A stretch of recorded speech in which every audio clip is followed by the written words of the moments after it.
I wish this guy played a bigger role in the show, but I guess the amount he played in the show was a good amount, but I felt like he could have been used more. But, damn. Cool guy. Cool guy. Just like a rest area, if you look at the walls, they're actually filled with significant markings. As the beds get slowly stripped away, it's revealed that these paintings are actually all of the games that the players would be playing throughout the tournament. First is red light, green light.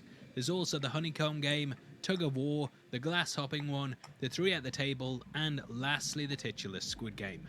The series itself Yo. is Dang. They could have just stared at the walls. If they just...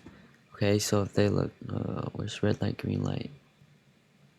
Well, anyway, if they just looked at the walls after the first game, they could have known that they were playing the games. What they were next. They didn't need to guess. three at the table, and lastly the titular Squid game. The series itself is filled with clues to the eventual reveals, and this is also the case with the player who's behind the entire thing. It's absolutely mind-blowing, and throughout this video we're going to be breaking it all down, but I just want to give a huge spoiler alert for the series. If you haven't checked it out, then this is your chance to quit playing, but if you want to continue, then I hope you thumbs up the video and also subscribe to the channel. Okay. At the end of Squid Game, we learn that it was Ilnam all along. The final episode reveals that he invented the games as a form of entertainment, but Man, that was such a big reveal at the end. along. The final That was episode crazy when I found out that he was one of the hosts. reveals that he Damn. invented the games as a form of entertainment for him and his rich buddies who had become bored with life. We learn that he had actually got involved in the one that we see in the show because he was dying and wanted a final bit of fun in his life before it was too late. The ending was absolutely incredible, and the scene had Ji-hun saying goodbye to the character as he lay on his deathbed. This last meeting actually reflected their first one, in which he too encountered the character as he sat in a bed. Man, he looks so nice. Like, he looks like such a nice guy, you know? It was a pretty big twist that pulled the rug out from under your feet, but eagle-eyed viewers might have spotted early on that there were several clues pointing towards his true identity. And the first one is that he is number one, the very first player. If we look at the subtext of the series, Ji-hun is the final For some reason, that guy very reminds me first of player. Gohan. If we look at This guy looks just like Gohan for some reason. the subtext of the series, Ji-hun is the final number, and throughout we watch as he very much works his way to first place, aka Ilnam. In the final episode, he's left as number one. He inherits a large portion of the character's fortune and comes face to face with him in one of the final scenes. One is symbolic on a number of levels, and because it's the first place, it also hints to us that Ilnam is number one and that he's the one controlling everything. In episode 5, Hwang Jun-ho sneaks through the compound, and he eventually finds a storage room with files on all of the games that have happened over the decades. Upon opening the 2021, the first player there is actually number 2. Yeah, that was sus. It starts with number 2 instead of 1. They didn't need information on number 1 because he's the one who made the game or hosting it.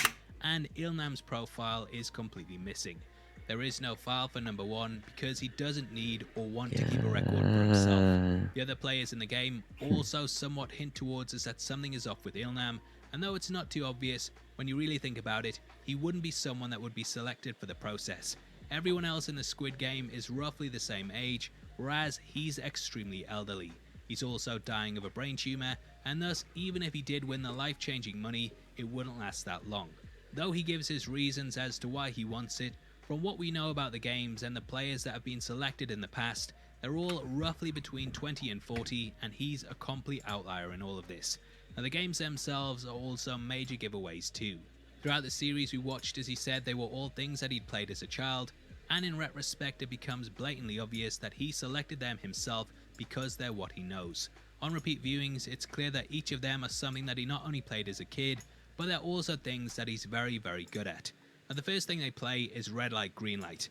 Whilst the other players are absolutely terrified for their lives, he gleefully struts about whilst the Terminator's back is turned, and even stops before it looks back to face the crowd. He knows all of the lyrics to the song that the machine sings, and then Yeah, that was weird in the beginning where he was the one who was the first one to go without any fear. Like he knew he was safe. That man was safe. therefore knows to stop and advance before it ends and turns back around. If we look at the clip of the targeted players, you might also notice something different about him. The one directly to his left and all of the other ones to the side have a slight green overlay that appears over the top of them. If we look at the players to his right, outside of the girl crouching, You know, unless we watch this twice, I I doubt anyone would be able to catch this the first time if you don't speak Korean. Because we're reading like the subtitles, so we don't really pay attention much to down the beside him, details. this is also the case too. Everyone other than him and this girl's tracksuit appears slightly green, and I believe that this machine sees him without the glow because it's been programmed not to shoot him. If this theory is right, then he also has a protective ring around him that stops the machine from firing at people in his vicinity in case it misses, and that's why the girl to his right is also safe too. Immediately after this game, the players decide to cast a vote on whether they should end the tournament or not. He is the one who makes the choice in the end and casts the deciding vote to end the game. This subtly shows his power over the entire thing, and I actually think that he carried this out for a specific reason. He wanted to give the players a chance to walk away from it all knowing the stakes. Oh yeah, that was after I saw that scene. I was thinking about it. Like that was cool that he's nice that he gave people a second chance to think about if they want to play this game. And if they came back, then that would ease his conscience slightly, as the choice was theirs. Now cut Did to he the even have a honeycomb game, conscience? and Ilnam ends up choosing the star. Though this seems like a very complex shape, there's not actually any bends in it like the circles or umbrellas. Though you might think it's easier to have the triangle's lines are longer, whereas the stars are shorter, so there's less to cut through before you hit an edge. Being completely honest though, yeah, the triangle is a pretty easy shape too, but Ilnam didn't exactly have one of the difficult ones either. Now next we jump to episode 4, in which a fight breaks out during the night. Throughout, Ilnam hides away from the carnage up on one of the bleachers, and he ends up begging for the fighting to stop. Even though up until this point it seemed like the front man was completely in control, he immediately sends the guards in because Ilnam requests it. Another clue is that his bed is the only one that isn't flipped, and this is because the guards likely know who he is. Next, they play a game of tug of war, and because of their players, it seems like Ilnam's team are about to be sent to their deaths. However, he is the one who tells them how to win, and because of his guidance, they easily beat the much Yeah, that tactic where he told him to lean back, lean back. Oh, that was pretty smart. I didn't know about that until I saw that on the show. team. Ilnam had clearly played the game hundreds of times before and knew the best strategy to take. Any team with him was destined to win, and the fact his strategy works definitely proves this. The final game in which he takes part is the marbles one, and this also has a lot of clues in it. Throughout it, it seems like the character is struck by dementia, and he constantly walks around Yeah, out of all the games, this one was my least favorite. I don't know. I didn't like the setting. looking for his house. This game not only pulls from his childhood, but the area does too, and unless the Squid Game organisers were psychic, then they'd have no way of knowing what his home looked like. Throughout the episode, everything he says is brushed away as the ramblings of someone with the disease, but knowing what we know, it becomes all the more obvious that he's in control.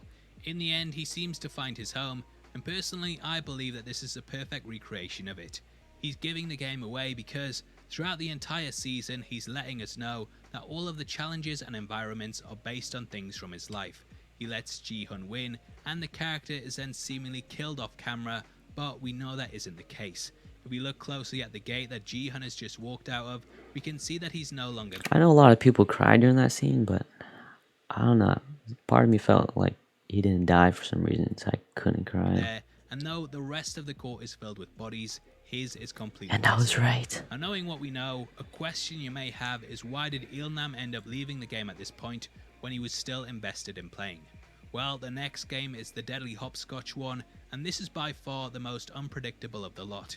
If he didn't end up getting put in last place, then there would be a danger that the person behind him could push him to his death, like what we see in the episode. Yeah, we would have caught him red-handed if he played that game. He's like, because he would have known to choose the last one.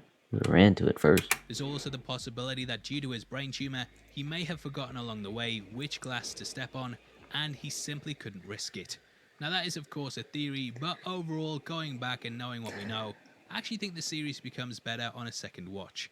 Now obviously I'd love to hear if you spotted any other ones below, and if this is your first time here, then I hope you enjoyed your trip to the Heavy Spoilers Alright, show. is that it? All you have to do is watch them, make sure you watch.